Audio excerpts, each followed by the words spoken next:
నువ్వేదైనా పనిలో పడి నన్ను మర్చిపోతావేమో కానీ నేనెంత పనిలో ఉన్నా నీ గురించి ఆలోచిస్తాను. ఎందుకంటే ప్రేమంటే గుర్తుకు రావడం కాదు, గుర్తుంచుకోవడం. గుర్తుకొచ్చినప్పుడు కాల్ చేసి మాట్లాడడం కాదు, గుర్తుంచుకొని కాల్ చేసి మాట్లాడటం. అలా అని పనులన్నీ పక్కన పెట్టి ప్రతి నిమిషం నాతో మాట్లాడమని కాదు నేను చెప్పేది. పని అయిపోయిన తర్వాత అయినా రోజుకొక్కసారైనా కాల్ చేసి 10 నిమిషాలు నాతో మాట్లాడినా చాలు. ఆ రోజు మొత్తం ఆనందంగా ఉంటా, లేకపోతే ఏదో కోల్పోయినట్లు దిగులుగా ఉంటా.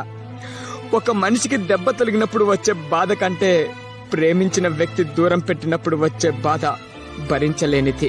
నాకు దూరం అవ్వడం నీకు ఆనందంగా ఉంటాదేమో, కానీ ఆ దూరాన్ని భరించే నాకు చాలా బాధగా ఉంటాది.